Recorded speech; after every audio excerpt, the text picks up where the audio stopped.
in the not too distant future, this is going to be covered with my blood, sweat, and tears.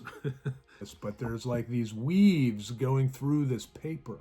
I wrote like 4 pages right when I got up of this story. It's exciting. So 1, 2, and I just wanted to record this moment.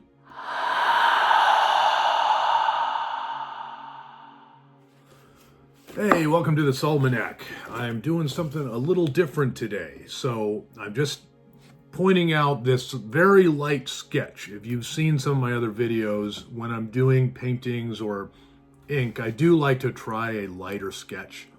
But if it's going to be acrylic or something, then I might actually go into a really in-depth ink sketch, which helps me loosen up with the pen, which I think is a really great experience to have. But this is going to be basically a tree, and then we're going to have this little kind of elven fairy figure called the Ellyllon, which are a member of the Tylwyth Teg in Welsh folklore. So kind of excited about the image of this. I don't know how it's going to look.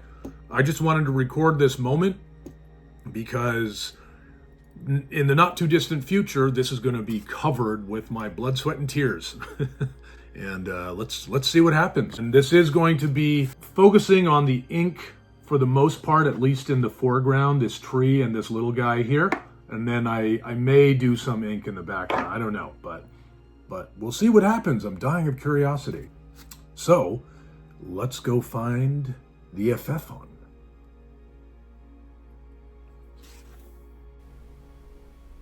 And now we find the Ellyllon.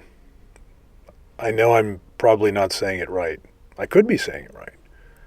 I'm not going to say I'm fluent in Welsh, nor is my Welsh accent, but it is a lot of fun learning about you guys and all the strange creatures that seem to enchant the land and the culture. And this was kind of neat. As you can see, it's barely a sketch. Barely a pencil sketch, and I'm kind of just going in with the fountain pen and feeling pretty confident with this particular subject matter, knowing pretty much where I'm going. You can't quite see it, but I had lightly sketched out the main boughs of the tree, and there might have been like a slight sense of the overall shape that all the branches in the trees kind of make, almost like a basic silhouette. But apart from that, I didn't get too crazy, and I knew that this figure was going to be more powerful the less he was doing and the smaller he was, because I felt like the image I had, the light was going to be there for me, and that is what was going to make him a little more unsettling or powerful. And here I am with the scouting method.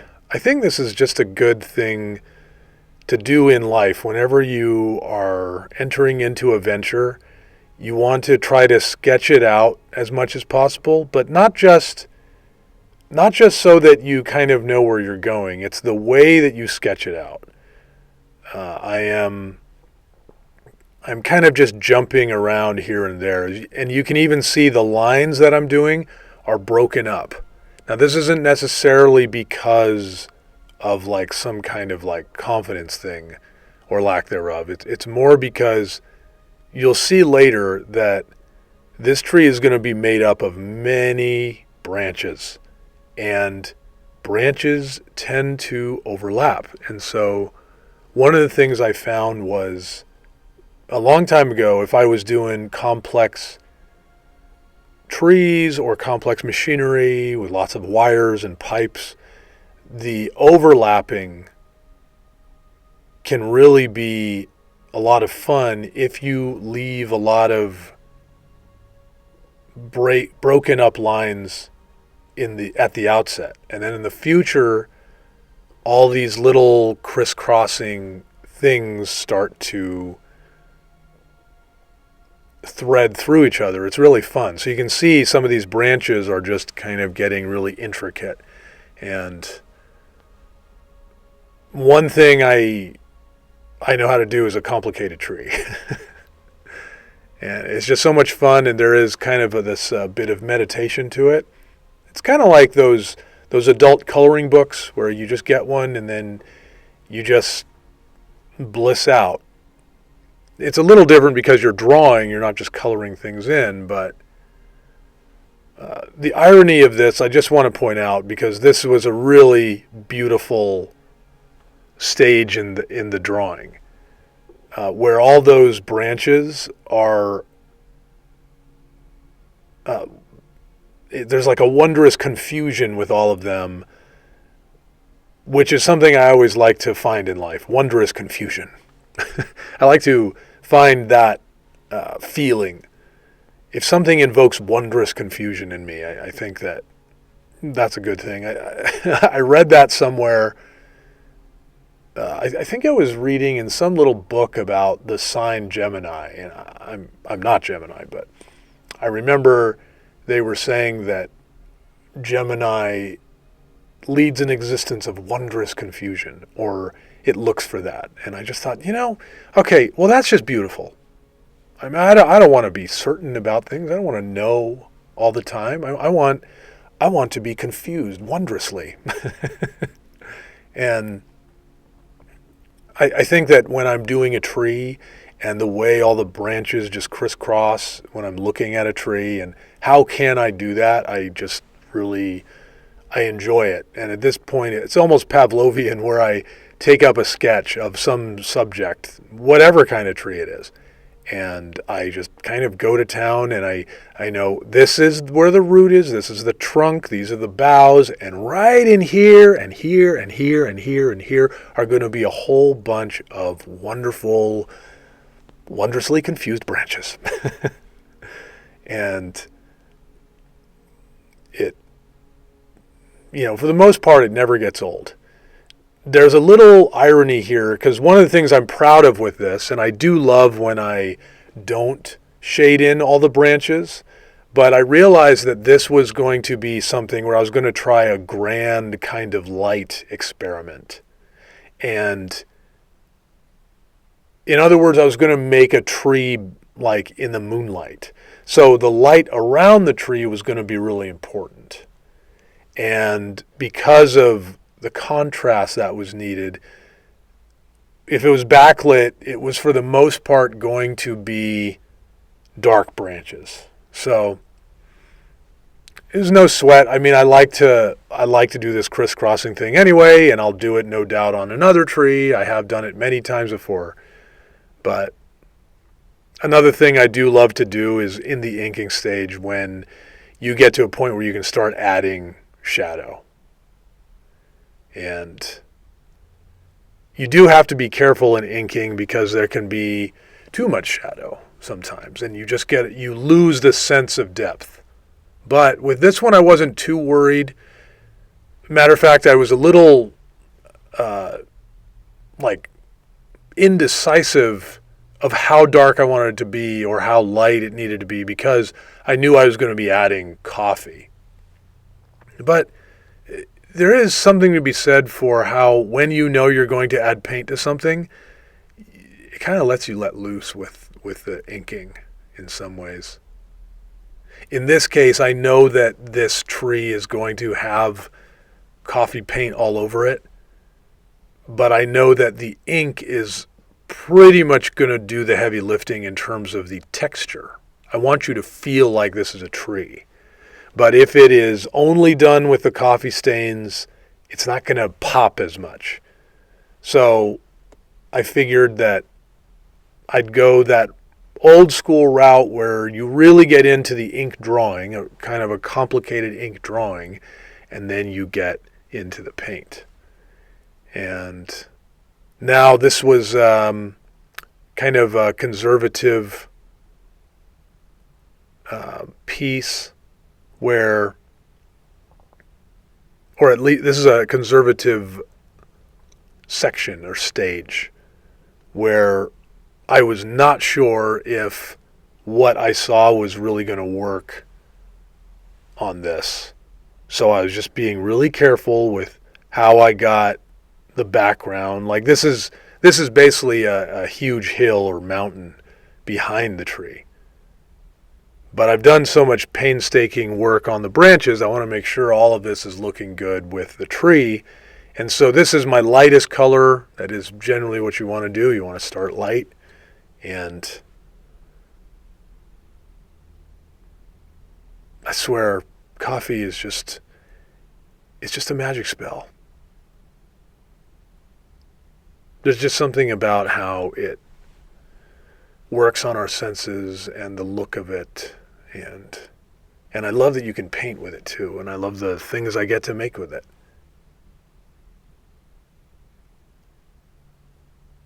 But this is such a great way to make things make sense by going to another place.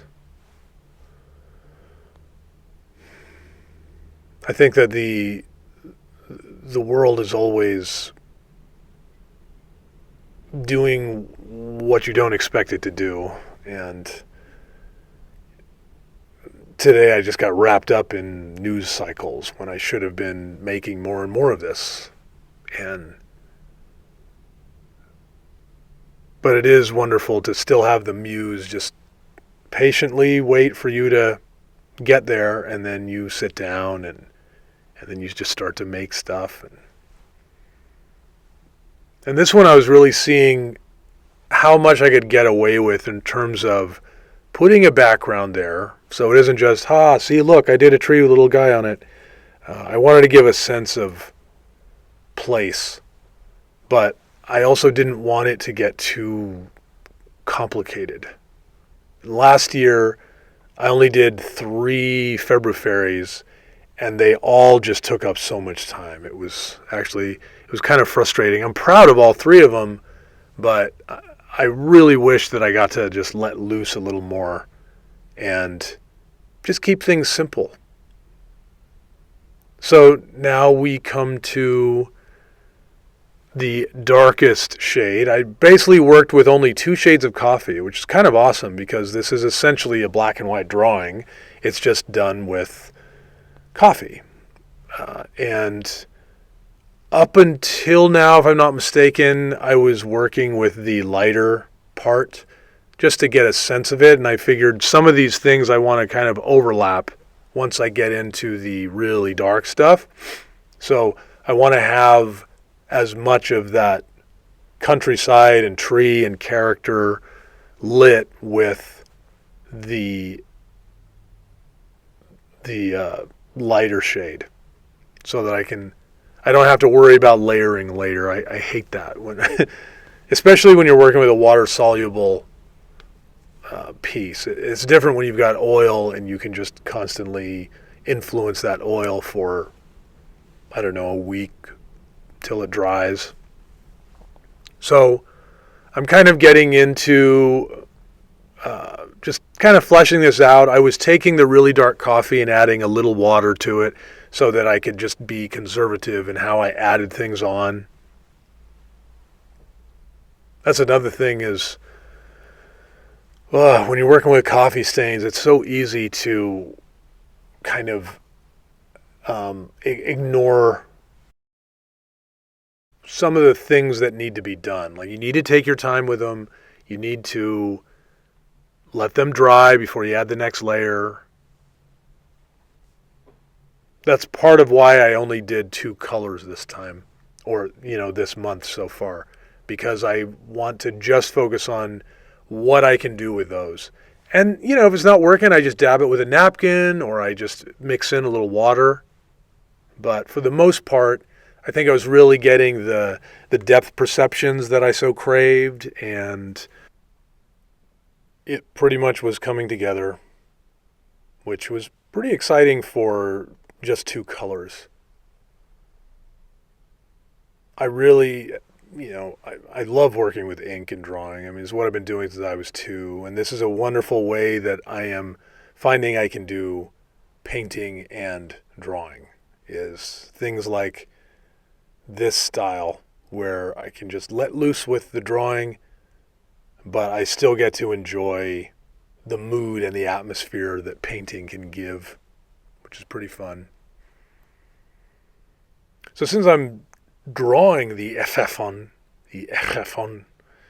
It's a fun name to have.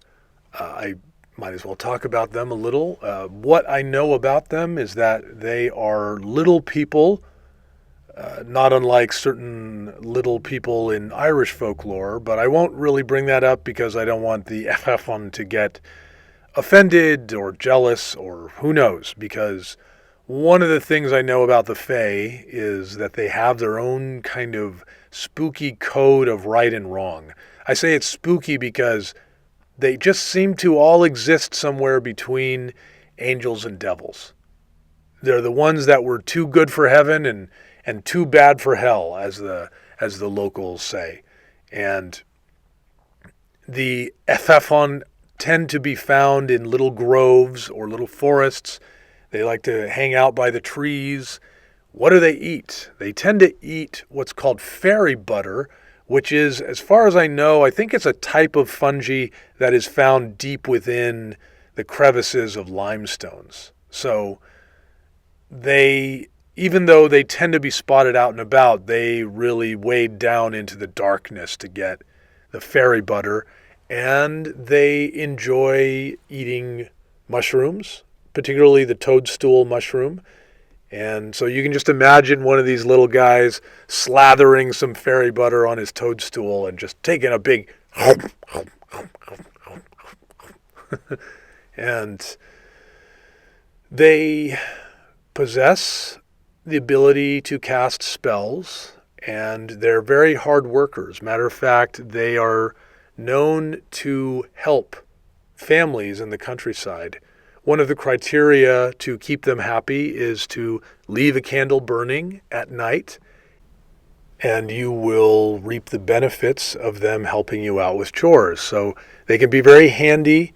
However, in true fairy folk fashion, they can be cruel to the mean-spirited, and they can be kind to the considerate. And also, I think what I find spooky is that sometimes it's not cut and dried who is kind and who isn't. Someone could get a total curse, and if you trace what it is, it might be some little thing they did, looking at someone the wrong way. It's things that we wouldn't think is worth losing everything we know. But for them, they see something else that's very telling about that person, and being the Fae, they have special rules in place, and those are for a reason. And I think that any of these you're kind of messing with bad news. I think a lot of these stories exist to say, just be happy with what you have. Don't try to do extra. Don't take shortcuts. Don't hurt others, because you will pay. I think that is, in many ways, the lesson of the FF1 stories. And speaking of stories, it'll be interesting if I get this one done. What'll probably happen is, I'll use this same kind of time lapse, but it'll be more atmospheric and it'll be told with the story in mind.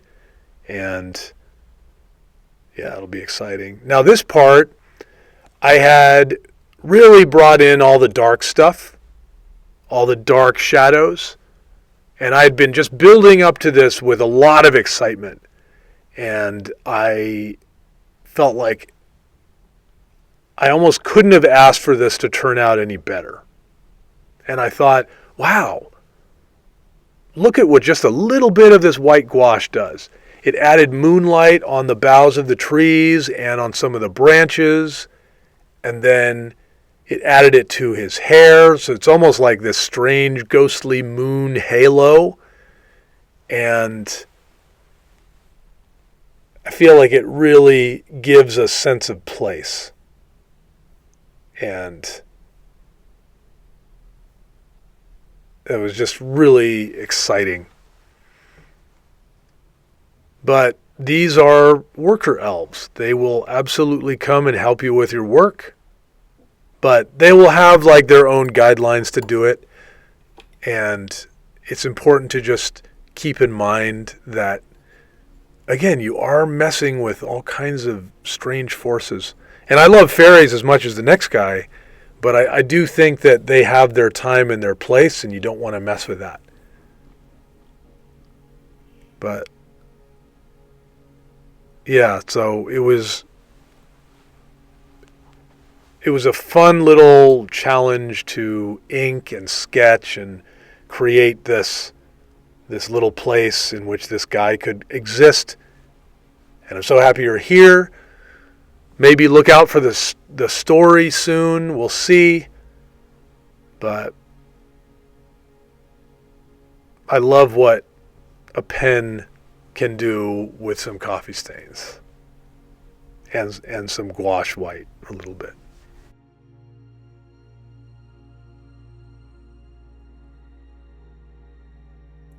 And there he is, the FebruFaerie, the strange little Welsh elves that haunt the countryside that you can't find and who generally find you. This was such a joy to make, and I love doing trees. In FebruFaerie, I always find some way to get trees in there. I think it's very important. I don't know if I've done it every year, but certainly in the last few years, I've always made sure to do that. I mean, trees are one of the most magical things in the world, right up there with mushrooms, and certainly has to be hand in hand with the Fae realm. This was kind of a poignant piece to do because when I first started getting into inks, one of the things that really set me free when I was just, locked away in a city was to just find some trees and draw them. And that really that was a portal. That was like a fairy vehicle, as they're known. And it transported me somewhere else, beyond all my problems at the time, beyond a drought of making art. And it is constantly, God's gift, someone's gift to me, that all these beautiful organisms are here and I can just pick up a pen and paper and draw them. And it never fails. It always puts me through a lot of different emotions, frustration, overwhelm, complexity. And then it starts to breathe, it starts to live, it starts to come alive. And I feel like I can't say this quote enough. It's from a yogi, T. Fortune. If you want to know ecstasy, study a tree. Just write that down, seriously, and put it on your wall. And whenever you're feeling down or something, look at that. Commit it to memory so that you can just remember that whenever you see a tree.